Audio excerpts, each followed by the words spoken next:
Apologies in advance for the dead audio this week. Skype was less accommodating than Zoom when it comes to a guy with no microphone, so make the best of it. Cheers. What am I doing? I'm talking to an empty telephone. I don't understand. Because there was a dead man on the other end of this fucking line.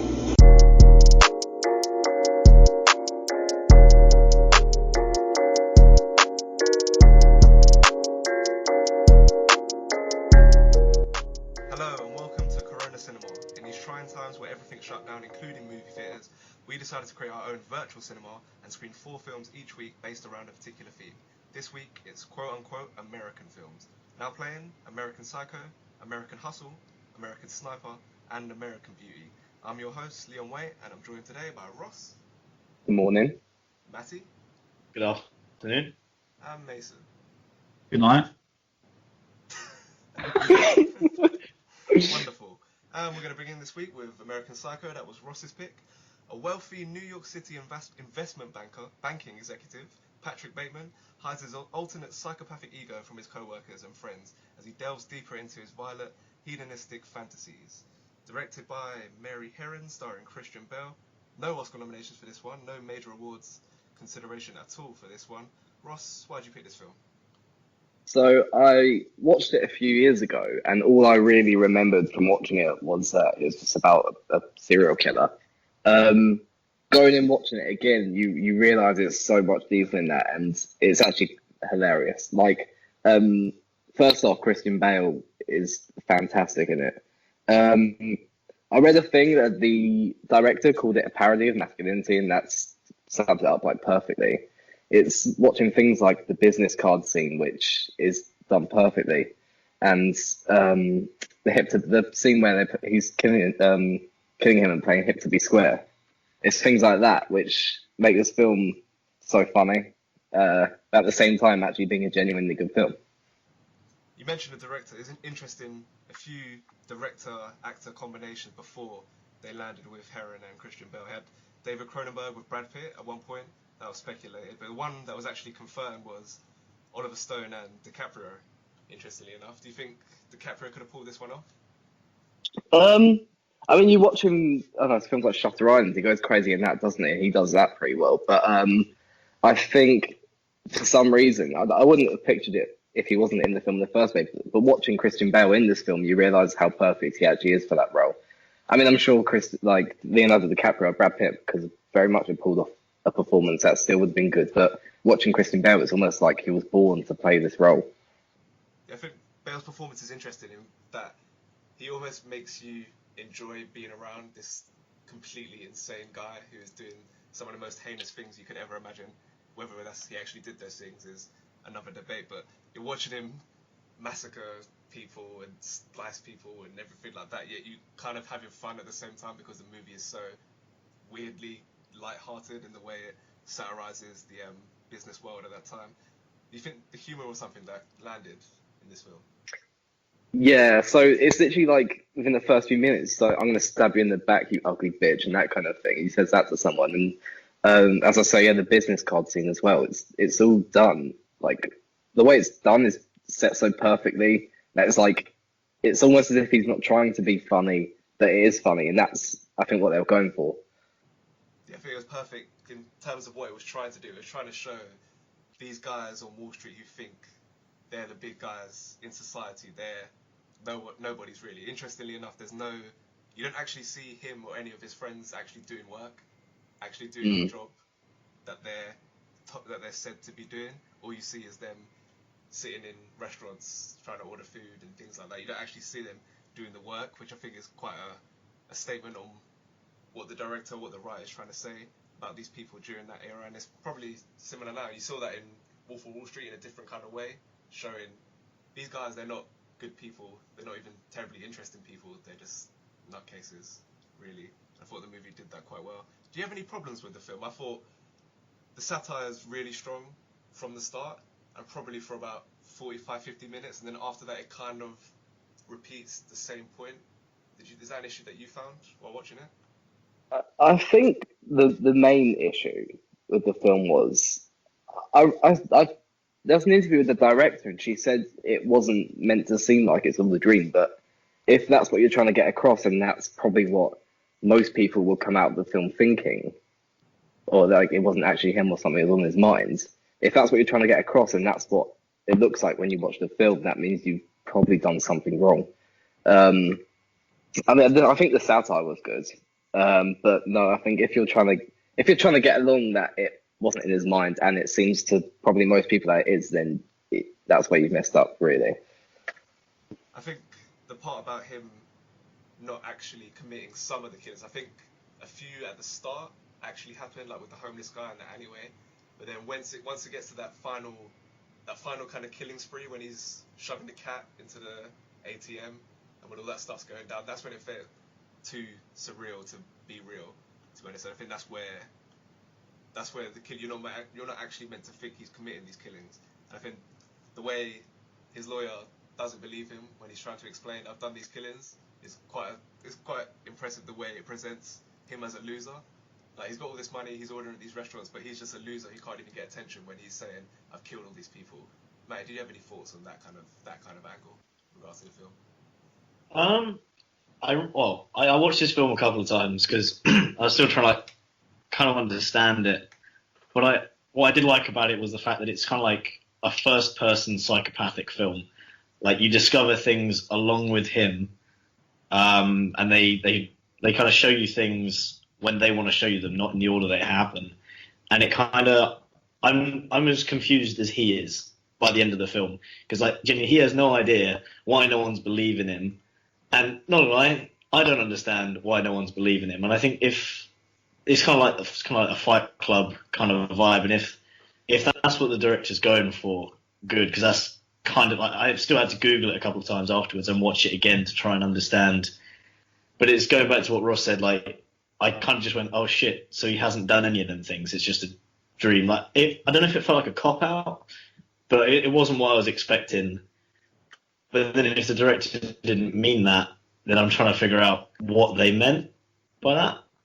But aside from that, like, Bale's acting was like incredible. Like, his conviction to all his roles is insane. Like, when he's talking to the homeless dude, he has literally just pure hate for this dude, and like to everyone he talks to, like everyone who's stuck up, like the cold heartless bitch, and literally all these people, he just hates them so much, and it's almost rationalizing his point of view with comedy, because like you find these scenes like so shockingly horrific that they're funny, and you're kind of like, yeah, like you almost kind of start idolizing the way he's acting, because like he does these things to these people, and you think, and shit, like he just does whatever the fuck he wants. And going back to what you're talking about masculinity of the character, it's like he's just like the alpha as well. Like, but he upholds himself on this plaque above everyone else, and he finds it laughable that no one else can see that.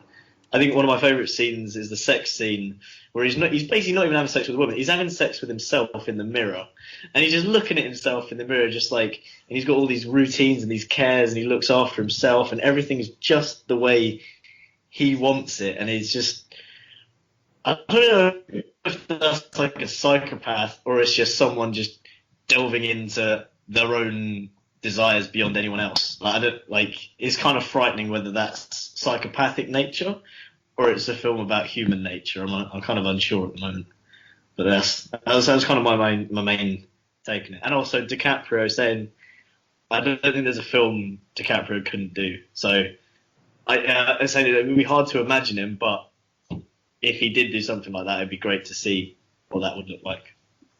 Yeah, you mentioned all the different chemicals and things like that he was using, like the exfoliating face scrub and all that kind of stuff. And I thought the superficial and like the consumerism aspect of the film works really well. Like Ross mentioned the thing with the business cards. Then you have all these different treatments he's putting on, and then it's just he's got a girlfriend, but he's fucking her best friend, and she's got a husband and she's cheating on him, and then everyone's just like, there's no commitment there. It's all the superficial relationships. Everything about it is just fake. I thought that came across pretty well. Mason, do you have any thoughts on that? Yeah, I agree. I think that was something that was effective with the film. Like, it was kind of put across straight away to the audience to be like, oh, okay, this is the setup that's going to like run throughout, basically. But the thing that I wanted to like pick up on the most was that First time I watched it, I'm pretty sure I watched it with Matty on a plane on my phone. So, I didn't have the best experience trying to watch it. But this time around, watching it back at home, my flatmate straight away mentioned how the director was a woman. And I felt like I viewed the film differently whilst having that knowledge. Because it was, especially for her as well, she was noticing so much in the film where she thought that she believed the film was more about how women are mistreated by men and like the impact that their actions have. Yeah, I think it's interesting that doing this story from a woman's perspective, because women weren't going to be the ones on Wall Street instigating this kind of stuff. They were the ones looking in. So it's interesting they got a female director. To be honest, how do you think the direction worked in this film? I mean, I thought it was all very good. I think, like I said, because it is a female director, you can see different messages that they're trying to put across. And yeah, I don't know. I don't know. For me, it was just sort of straight away when I started to rewatch it with a different perspective. It suddenly became a lot more apparent all the issues that I was sort of seeing on screen unfold. Yeah, it's interesting. Okay, so let's wrap up this discussion on American Psycho. Unless anyone else has got any comments they want to share. No, let's do some ratings. Ross, what would you give this out of 10? It's a tough one, but I think I'll go for 8.4. Matty? I'll go for an 8, solid 8. Mason? I'd say a 7.9. I'm going to give this a 7.5. Enjoyed it all the way through, just as I said to Ross, I think it kind of fell flat a bit towards the end, but overall a really entertaining and good satire. Okay, let's move on to my pick this week, American Hustle. Let's get that IMDb description up. So, a con man, Irving Rosenfeld, along with his seductive partner Sidney Prosser, is forced to work for a wild FBI agent, Richie DeMaso, who pushes them into a world of Jersey power brokers and the mafia. Directed by David O. Russell, starring Christian Bale, Amy Adams, Bradley Cooper, Jennifer Lawrence, Jeremy Renner, anyone you like. Nominated for 10 Oscars, didn't win any of them, interestingly. I wonder how many films have been nominated for that many Oscars and not one. I'm going to start. I love this film. Watched it for the first time earlier this year and didn't quite. I think this is one of those films before I was interested in movies as much as I am now. I was hooked by the marketing, even in 2013. Not without a real interest in movies. Something about this cast, the way it was marketed, the style appealed to me. So I had big expectations when I watched the film earlier this year, and I felt slightly let down. I thought it wasn't quite as coherent as I wanted it to be. And obviously, you guys know Silver Linings Playbook is my favorite movie of all time by this director, this writer. So that added to my expectation. But watching it again this week, American Hustle, I think that goes into my at least top 20 of the decade. I think the humor is pretty much every scene I enjoyed watching it second time around. I couldn't think of a scene that I didn't take something out of. I think the humor worked, the crime element worked, although that wasn't really what I was interested in terms of the actual scam. Like you can kind of take that. I think that was another aspect of the first time watching it. It's similar with The Big Short. You're trying to work out how they're actually completing this scam, the mechanics of it and things like that, when you don't need to enjoy the film. So once I was able to put that aside and just enjoy the film for what it was, I think I got more out of the watch. And I think it's Christian Bale's best performance, in my opinion. He won an Oscar for The Fighter, also a David O. Russell film. I think his vulnerability, like he's a con artist, but you see with his relationship to Jeremy Renner's character, when he realizes his actions he witnesses firsthand the consequences of his actions, and I thought he pulls that off really well. So I think because he's funny whilst being able to show that vulnerability. I think that's where his performance really shines. Although pretty much the one issue I have with the film is that that scene with him and Jeremy Renner's family, which is meant to be kind of the emotional crux of the story, where he witnesses now this guy's life has been destroyed. This guy was his friend. They built up a relationship over the course of the movie, and now he's going to prison and his family's going to suffer. And I thought it was just a funny scene where it shouldn't have been that funny, like with all his kids like standing on the stairs, kind of sobbing. and the way he starts like punching him as he's coming out the door, punches his glasses off. Like I thought, even like, I'm not complaining, it was funny, and this doesn't really affect my enjoyment of the film. But I thought that was meant to be more emotional than it came across, just because it was too funny. But that's a minor point. I thought the way it blended the good and the bad with Bradley Cooper's character, the FBI agent, he should be the embodiment of good morals in this film. He's the one working for the government, trying to capture the criminals. Yet he's the one shown to be opportunistic, a bit conniving in the way he's trying to go after these government officials who, in Jeremy Renner's character, although I read up on real life, he wasn't as magnanimous as he's portrayed in the film. In the film, that's what matters. He's pretty much a flawless guy. Like, he's doing these dodgy dealings which you shouldn't necessarily do, but it's all for the benefit of his community. So he's the one going to prison, yet Bradley Cooper's the one who works for the government, yet he's the one portrayed as a negative character in the film. And I thought the way they blended good and bad and different kind of morals was interesting. I also thought it was just a really good romantic comedy with a bit of an FBI subplot, like this kind of weird love triangle with Amy Adams, Bradley Cooper, and Christian Bale.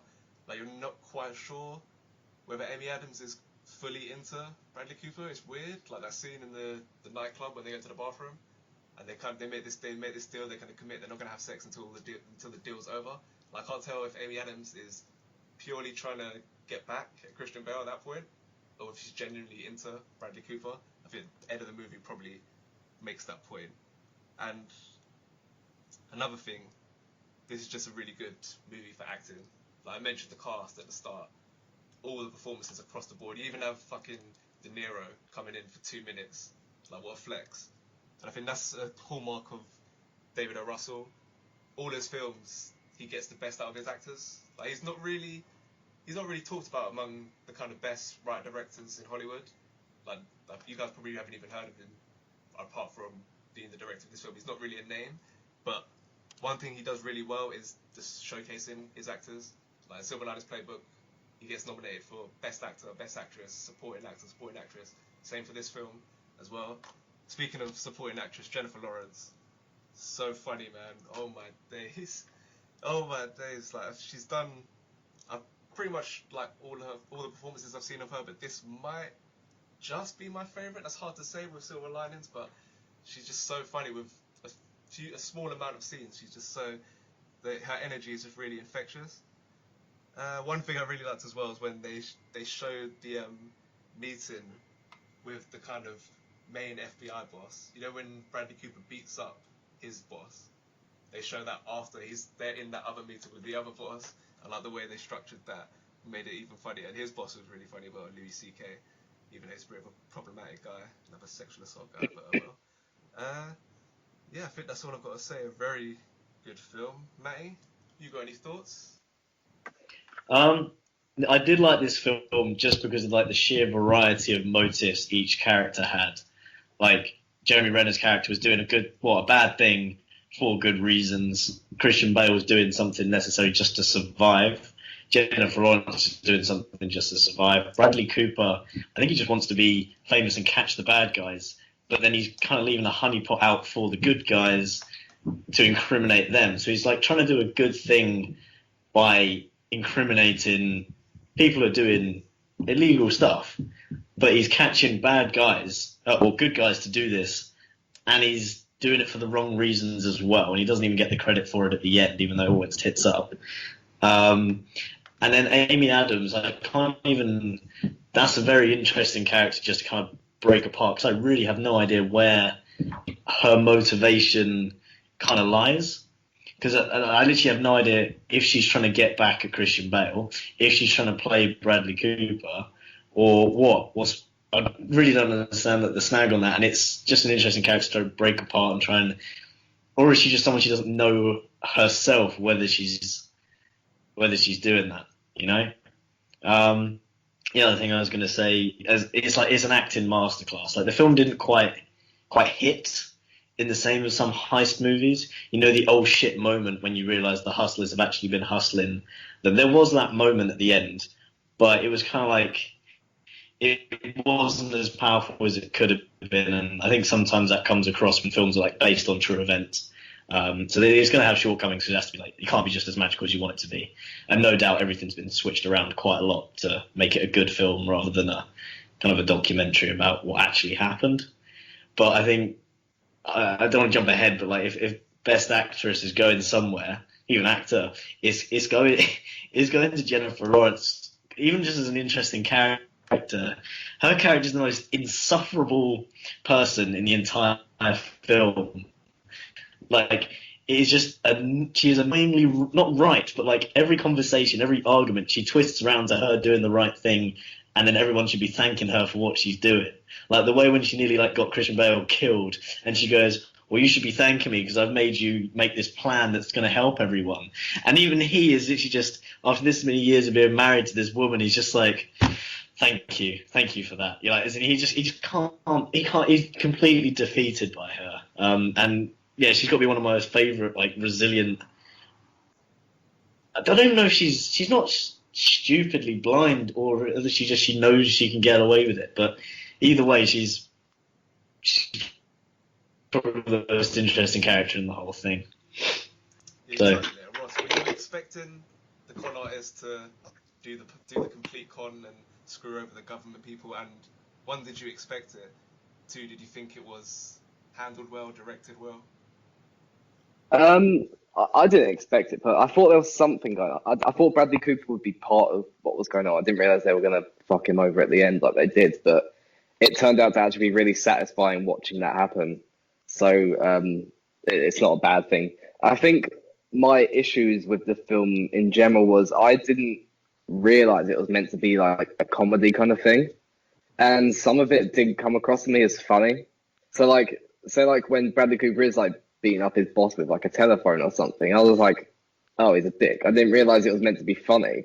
If I knew it was a comedy, I probably would have laughed, but I didn't realize it was meant to be a comedy. So I was like, what is going on? So, but I think at the same time saying that, if I should have realized it was a comedy, if it's meant to be one. But yeah, overall, the cast itself is brilliant, and everyone in there does a great job. And Jennifer Lawrence's character is so funny.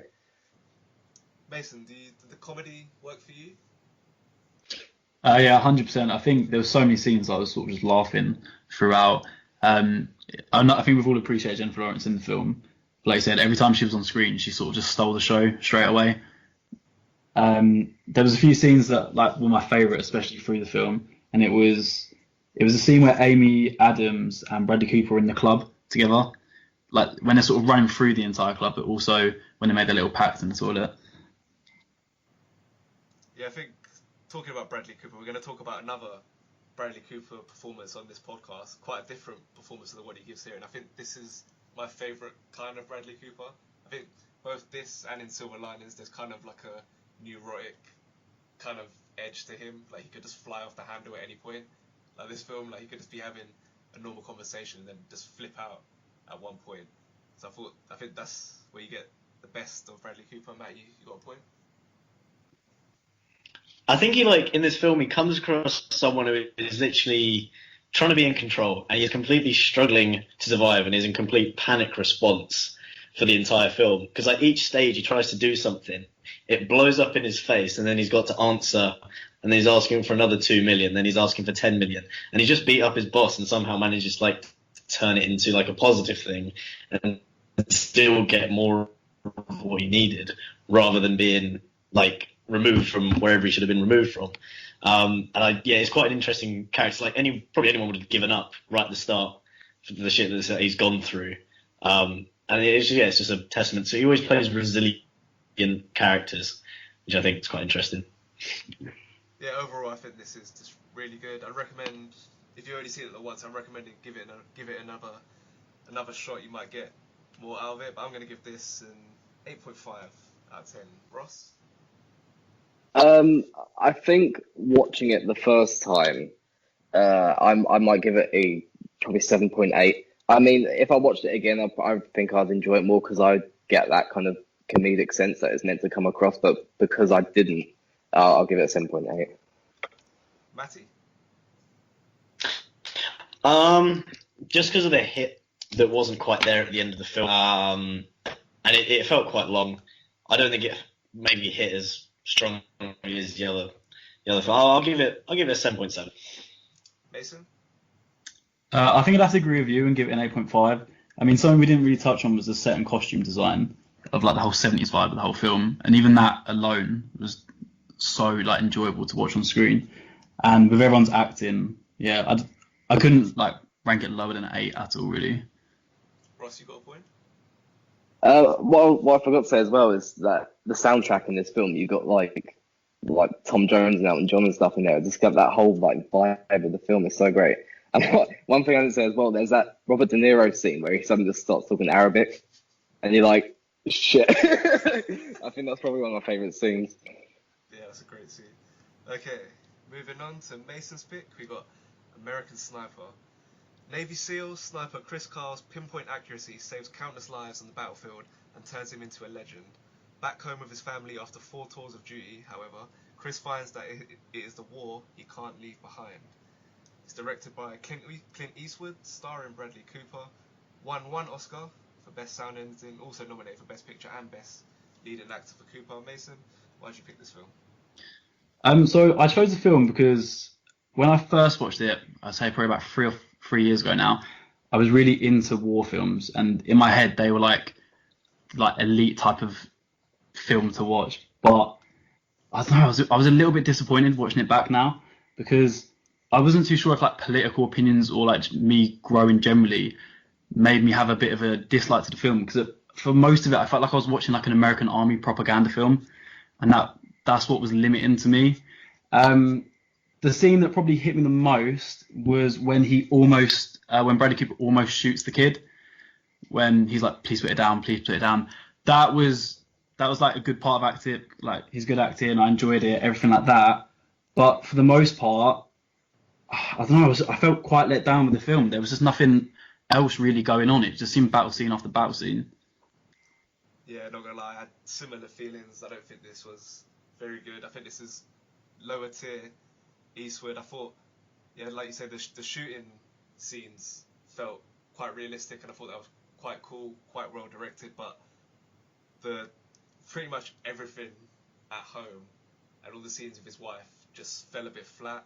Like they were never really interested in the supporting characters. It was kind of like, oh, let's just have a quick scene. We'll just toss that here, then go forward a few years or a few months or whatever, and we're back doing war scenes. It just seemed pretty uninterested in the other characters. Ross, what do you think of the film?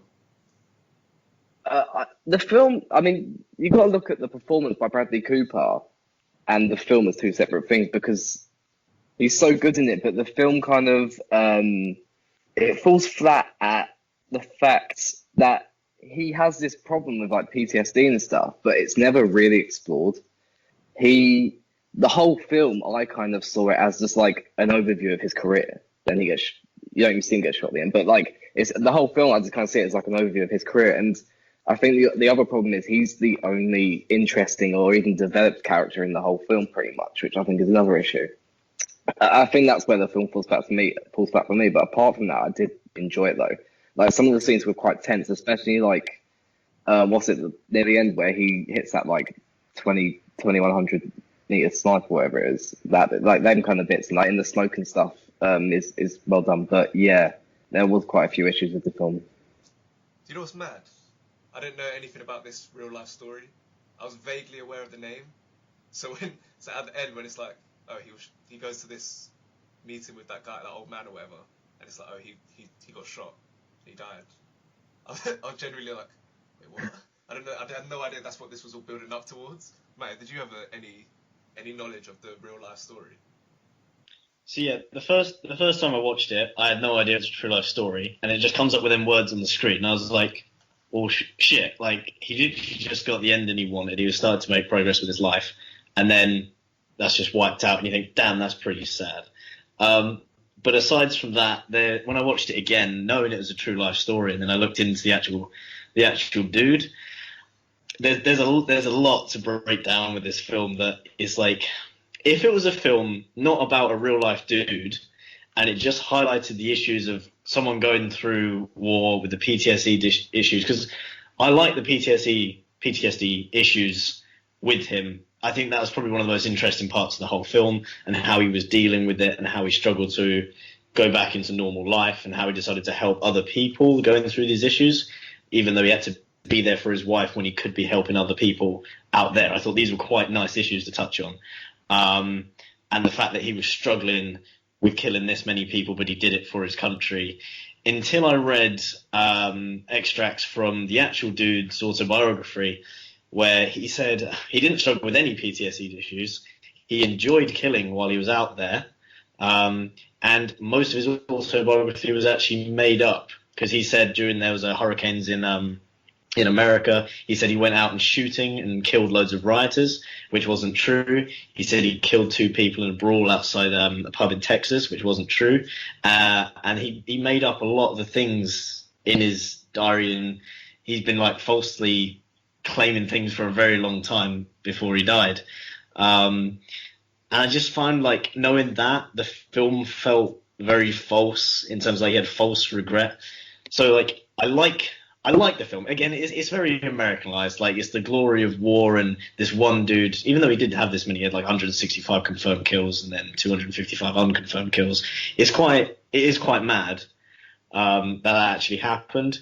But I think if they played the character how he was in real life, I don't think it would have hit home the same. The fact that he had no remorse for the things he did, and maybe he shouldn't. But I did like the way that, like, different characters, like when Biggles got shot, and then they thought he was going to be all right, and then he died on the operating table, and just things like that. I think that hit quite hard, and they could have been explored more.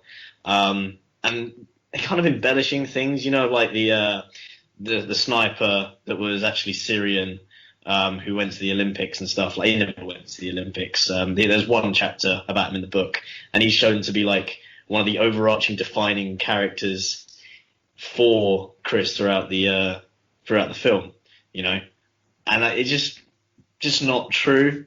And then that character, I don't think he even said a damn word. So they didn't really.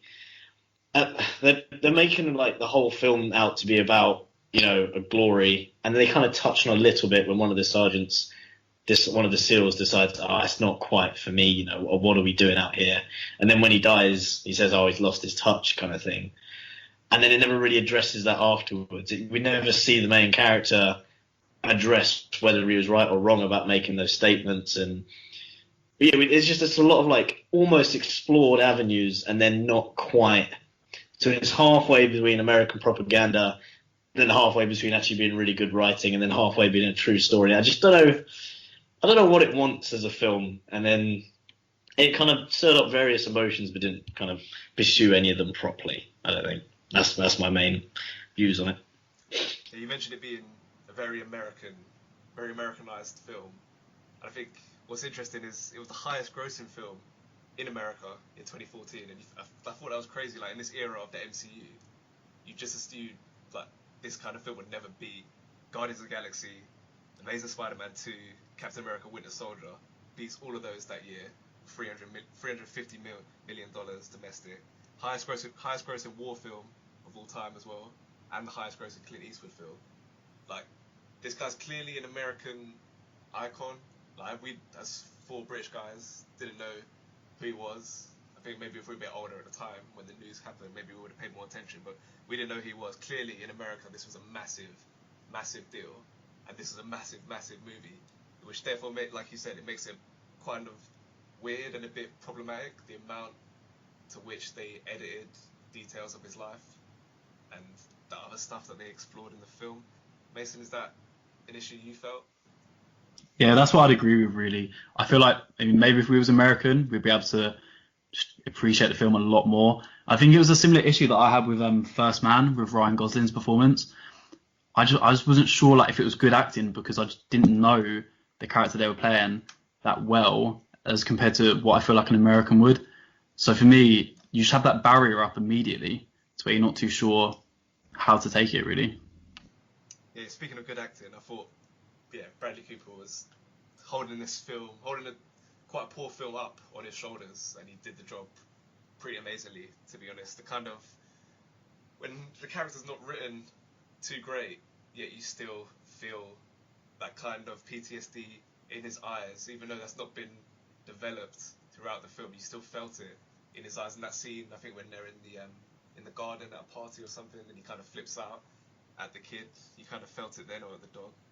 And originally this was meant to be Spielberg directing with Chris Pratt in the lead. What do you think of that, Ross?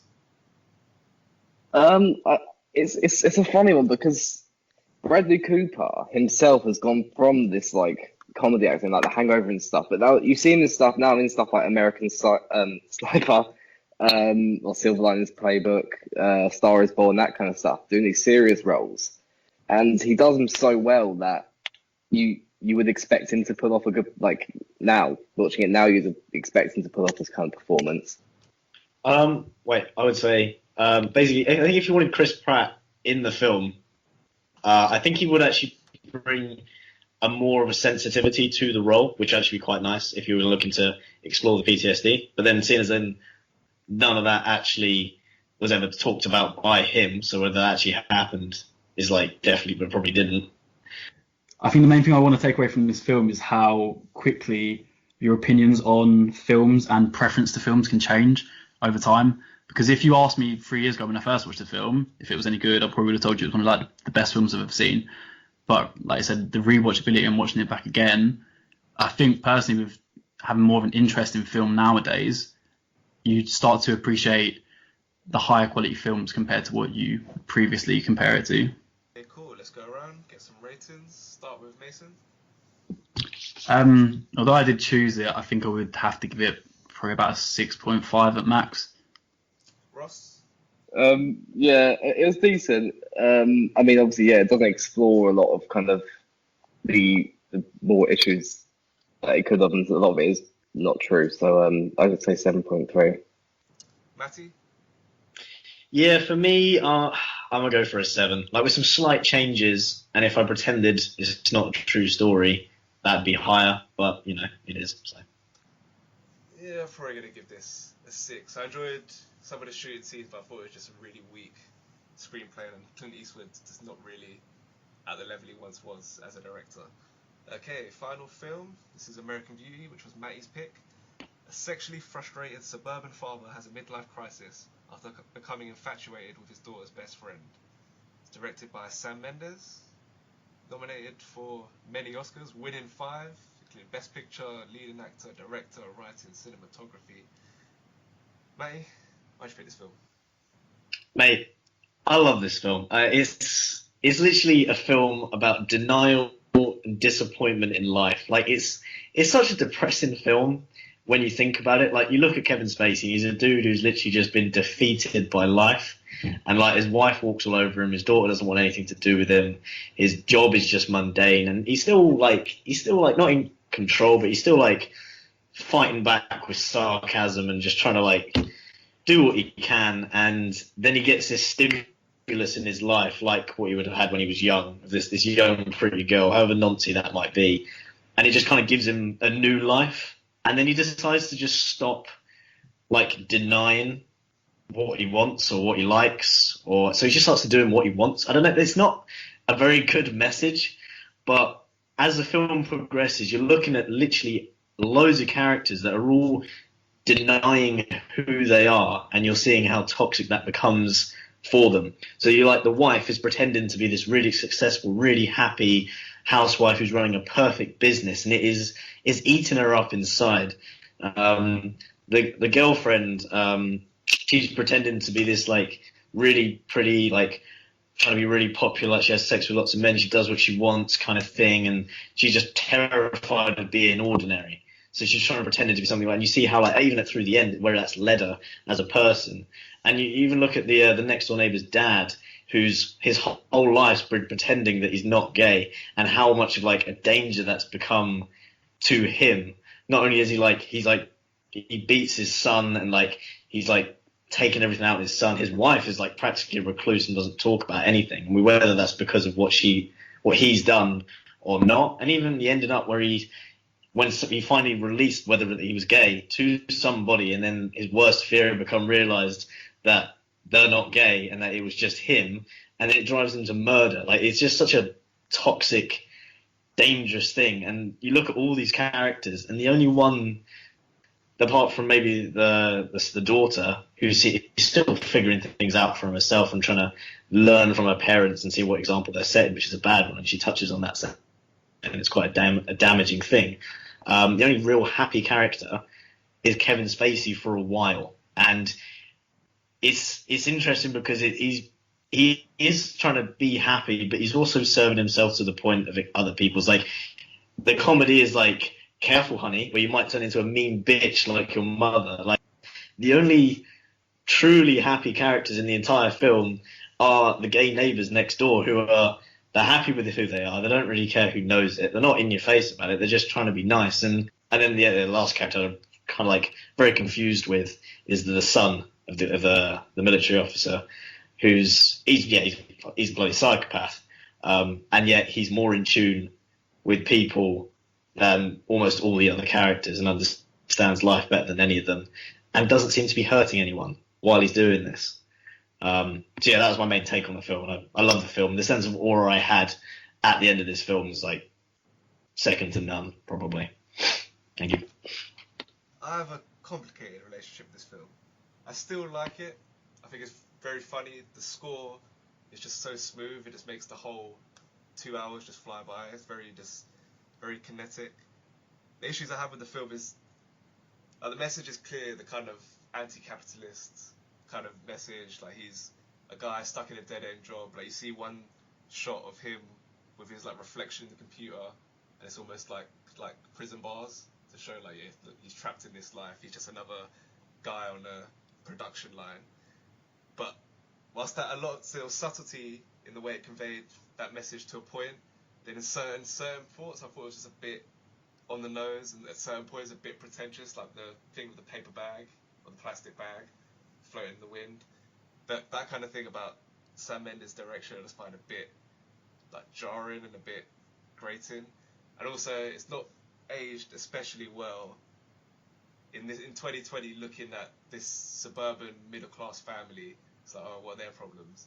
Like, that kind of thing just hasn't aged particularly well for me.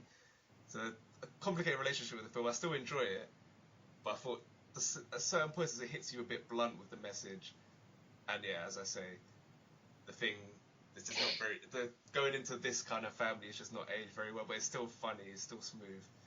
And one interesting thing I thought was, like, the mystery surrounding who killed him just becomes a bit irrelevant. Like, it's not a criticism. Like, you kind of forget, oh yeah, he's gonna die at the end of this, and I kind of like that.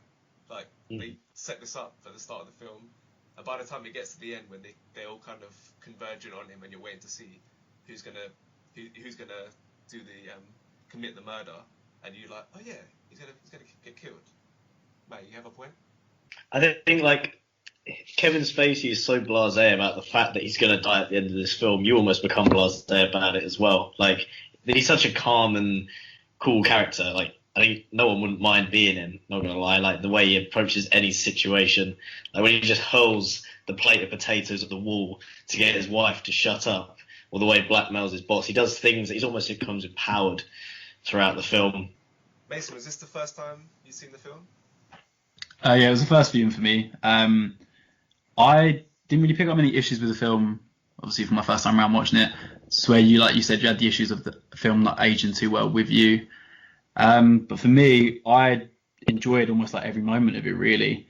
I couldn't fault anyone's acting throughout. I thought every character's issues were projected well to the audience. And I just loved sort of seeing the idea that every character had their own idea of what beauty was, but realistically, every single person was like the furthest away from actually achieving that in their life. And that's what I just enjoyed the most about the film, really. Yeah, you mentioned the acting of Kevin Spacey wins the Oscar for this film. Bit weird that he fancied a child in light of what's happened in real life, but can't blame the film for that. But Ross, what did you make of his performance? He is really good. I think the kind of bluntness of the character, he hits it so well. What I like about the film is that in general, it's just like, it's about all these people who are just going through a crisis, and everyone has this idea of what like beauty is and the way life should be.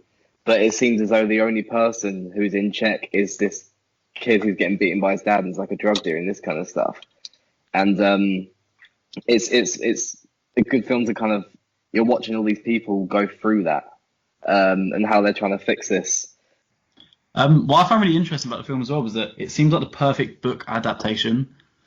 To where as soon as it finished, I went online to see if I could buy the book, realized that it was original, and I was like, oh, because it seems to have so many like underlying messages and different layers to it that aren't usually achieved with films. I think it's watching it as well, like visually, and then like the soundtrack and stuff from start to finish. It's like you're in a dream and kind of watching it, and I think they hit that really well. I guess that's why it's won the cinematography award and that kind of stuff, because it just feels like a dream from start to finish. Okay, let's wrap it up there. Matty, you got a rating? I will give it a 9. Ross? I think I'm gonna give it 8.7. Mason? An 8.6. I'll give it 7. Still enjoy it. There's a few issues, but I still enjoy the film. Okay, we've come to the end of our 4 movies. Let's get some rankings. Start with Ross. So I went with Beauty, Psycho, Hustle, Sniper. Interesting. I feel like Sniper's not going to get much love here. Matty? Probably not. Initially, I came in written down Beauty, Psycho, Sniper, Hustle, but as we've talked about everything again, I put Sniper at the bottom, and then Hustle just above it. So you've rechanged my. Mason? I've actually got Hustle at the top, then Beauty, then Psycho, and then Sniper. It was a bit of a shame to put the film that I chose myself at the bottom, but I think it has to be done really. I think that means we've all got different ones, because I've gone for Hustle at number 1, then Psycho, then Beauty, then Sniper. It's an interesting range of opinions here. Okay, next award, the Actor of the Week. So across the 4 films, who do you think delivered the best performances? Performances. Bradley Cooper and Christian Bale obviously both popping up twice this week. Ross? Yeah, I think it was a throw up between Bradley Cooper, Kevin Spacey, and Christian Bale, really. They're all very different performances, but I've gone with Christian Bale. I think in American Psycho, the tone he gets between this psychotic, ridiculous yet funny character, he's done it so well. And then in American Hustle, having this the way kind of the emotion he gets in that as well, I think it's got Christian Bale. Matty? I'm gonna go with Jennifer Lawrence. Not gonna lie. There's so many layers to that character, and you have to play it well for it to not just be like another annoying character to just like fill the Minority Report or just make it more diverse across the films. But like, it's perfect. Not gonna lie. She does it. She goes from extremes, almost being bipolar, from all the way being like attacking someone to then crying about something, and I think she just handles all of those really well. Yeah. Mason? I had 2 names written down, and I was going to go with Christian Bale because he has like 2 amazing performances in 2 of the films this week. But I've actually changed it to Amy Adams because I feel like her performance has just stuck with me to where I keep thinking about how amazing her acting was throughout. And even though Christian Bale had like the scope and like the opportunity to deliver 2 different acting experiences, Amy Adams' performance just in one alone seems to have more of an impact with me. For me, it was a toss-up between Christian Bale and Bradley Cooper. Both obviously have two movies this week, and I think, although I've said Christian Bale's in American Hustle, I think that's his best performance, and he's obviously great in Psycho as well. I've gone for Bradley Cooper pretty much on the basis he's great in American Hustle, and in American Sniper, it's a pretty mediocre film, but he still delivers the best performance, and he's the best part of that movie, so that's why I've gone for him. Okay, and finally, the Kevin Garnett Award for a sports person who could successfully transition into acting and be in this movie. Ross? So I think American Psycho is quite an interesting one to do for this because you could look at anyone who has a big ego. I mean, the first people that come to mind is like Zlatan Ibrahimovic and like Tiger Woods and probably like Nicholas Bentner, that kind of thing. But in the end, I went for Cristiano Ronaldo because obviously everyone knows him to have this big ego, but I feel like he'd be most likely to be the person that would just get jealous of people and just kill them because they're better at football than him. Okay, Matty. For American Beauty, I'd swap out one of the gay neighbours with Rob Kearney, who's a strong man. He's obviously a massive dude, 5'10", and he's like over 300 pounds. It'd just be interesting to see that another dimension added to the character in the fact that he's massive and intimidating, to see how that would be balanced in the film. Because it's just nice to see something that's not just plain and standard and suburbanized. Mason. I think it'd be quite a lot to ask for a sports person to sort of enter the acting world and try and outdo Bradley Cooper's performance in American Sniper. So I went for Jan Vertonghen as the army vet that Bradley Cooper's character interacts with at the in the garage scene. I think it's just a nice small role. You can show a bit of emotion, and I reckon you could do it. I've gone replacing the not Bradley Cooper's direct boss in American Hustle, the other guy, the other boss. I thought he was probably the weakest performance in a film of great performances. So I was already thinking about how they could have upgraded that and made him more memorable. Because I reckon, do you even know his name? I know the actor's name because I've looked out before he would even know his name. I reckon you could have got like an Alec Baldwin or John Hamm in there and made that more memorable. But since this is a sports person, I've gone for disgraced Australian cricket captain Steve Smith. Because I think that guy was just doing anything to get these government officials, the mayor and government officials and things like that. No matter what, whether it was morally correct or not, he was going out there trying to get them. So I think he's got that killer mentality. He'll do whatever it takes to win. And that wraps us up for this week. Another successful episode of the podcast. Thank you to Ross. Thank you. To Matty. Thank you. Thank you to Mason. Cheers, thank you. And a big thanks from me, Liam Waite. Thank you and goodbye.